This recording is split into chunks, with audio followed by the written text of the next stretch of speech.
Hello, and welcome to this webinar, Officer Transitions, the Steps to Prep. My name is Megan McNaughton, and I'm a chapter consultant at the National Office of Alpha Phi Omega. I'm originally from Phoenix, Arizona, and was initiated into Theta Iota chapter in spring 2014. This webinar is one of the first steps to help you begin the conversation about officer transitions with the chapter. Not only what they are, but also how preparing for them sooner rather than later will keep you and all officers on top of chapter operations in the future, helping everyone feel confident in the role that they play in the chapter. The officer transition meeting, or meetings, will be most successful when outgoing officers work together and prepare together to train incoming officers. Officer transition can consist of a lot of different steps, and it will look different for each and every APO chapter.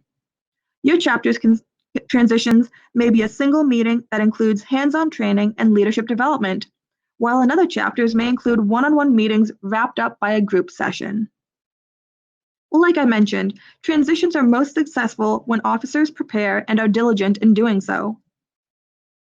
When preparing for transitions, focus on these 3 steps. Start by setting expectations. You need to know what you want to accomplish in order to create goals that work towards those big ideas. Next, you'll want to develop a game plan and determine the steps necessary to make your transitions a success. The game plan will develop the expectations and answer how the chapter can accomplish one common goal through officer transitions. The game plan will also include action items for officers to accomplish. Finally, you'll want to create a timeline, not only to offer yourselves structure, but also to space out the work and give yourselves plenty of time to get things done.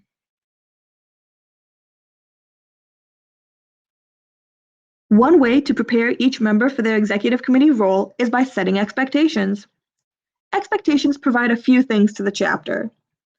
Setting expectations will help members stay focused on the same goals, will clearly communicate what is being asked of each officer throughout transitions, and will be created to allow preparation and officer transitions to run as smoothly as possible.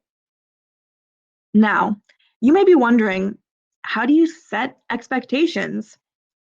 Think about what you, as a whole executive committee, would like to accomplish through officer transitions, and use that as your starting point.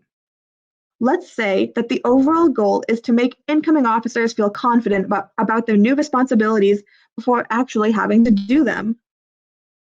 The outgoing officers should work together and create a list of what needs to be done to make that happen.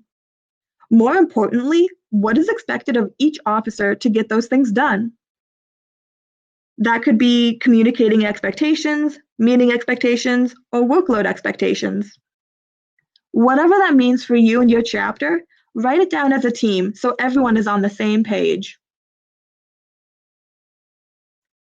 Regardless of your chapter's approach to setting expectations, the anticipated outcome is that each member will know what is being asked of them during officer transitions, including any items that are to be accomplished as a team. As you and your fellow officers navigate the conversations around officer transitions, you may be faced with answering what the benefit of transitions is to begin with. Stop and think for a moment about whether you had someone tell you what to expect before you became an officer. If you have, how did it help you prepare for the realities of being in office? If you have not, what do you wish you had learned from a transition meeting? I'll pause here for a few moments so that you can write down some thoughts.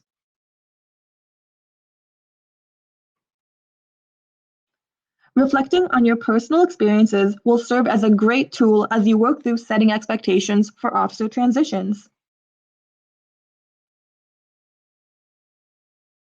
Now that officers of the chapter know the goals of transitions and what to expect, let's think about how the chapter can work together to achieve those goals. A great starting point will be to develop the executive committee's game plan for the officer transition meeting itself. We will call these the meeting logistics. Everyone needs to know where and when officer transitions will take place in order to pass on information, notes, ideas, and goals to the incoming officers.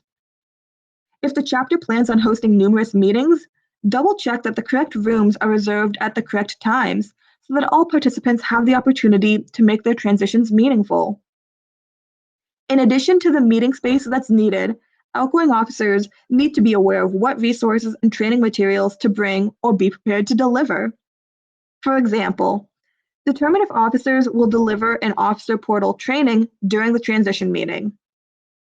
If so, officers need to know so that they can brush up on their skills and feel confident delivering that information to an incoming officer. Overall, outlining the details of the meeting should include the date, time, and location of the meeting, who will be present, and how they will contribute to the meeting, in addition to what materials are needed to host a successful transition. Officer transitions are a team effort. Help all officers be a part of the officer transition preparation and overall success of the team by splitting up the work.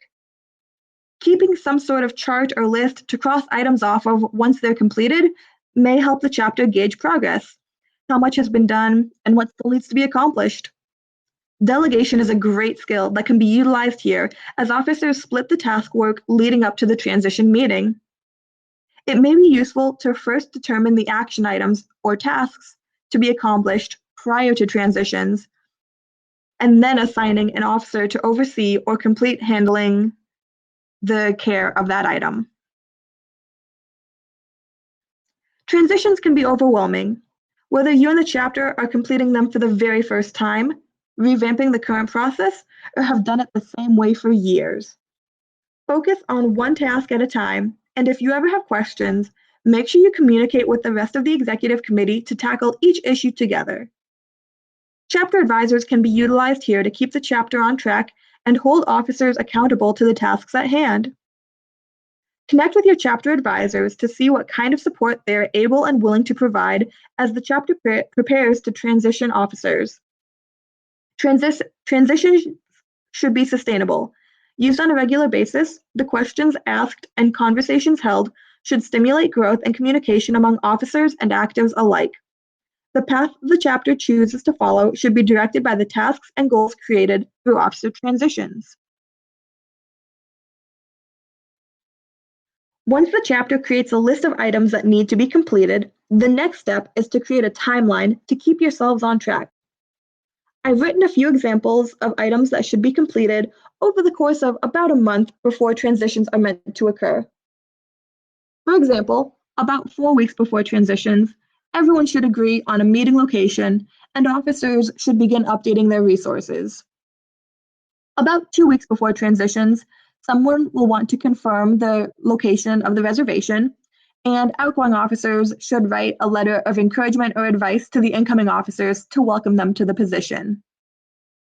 The week before transitions, outgoing officers should be training incoming officers on Officer Portal, starting by establishing their accounts. Finally, you'll want to hold your officer transitions.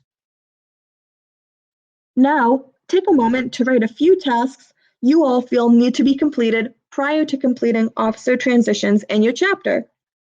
This may be an example you see here on the screen or something totally unique to the chapter. Each task should be accompanied by a time frame in which it needs to be completed, like in the examples provided.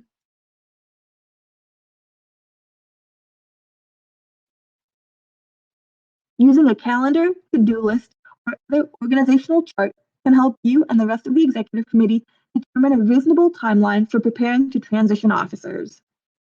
On APO.org, under the Resource Library, or on Officer Portal under the Library tab, there are a variety of documents that can be useful tools when going through this process.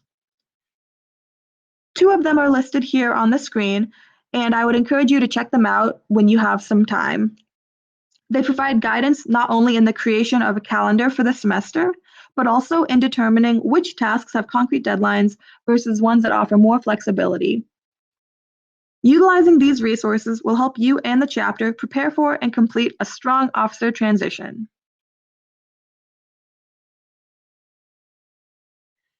And now that we've walked through how to prepare for officer transitions, it's time for you to go out and complete them. Thank you so much for tuning into this webinar. If you still have questions about this topic, I can be reached at the phone number and email listed on the screen. Good luck and best wishes to all incoming and outgoing officers as you complete your officer transitions.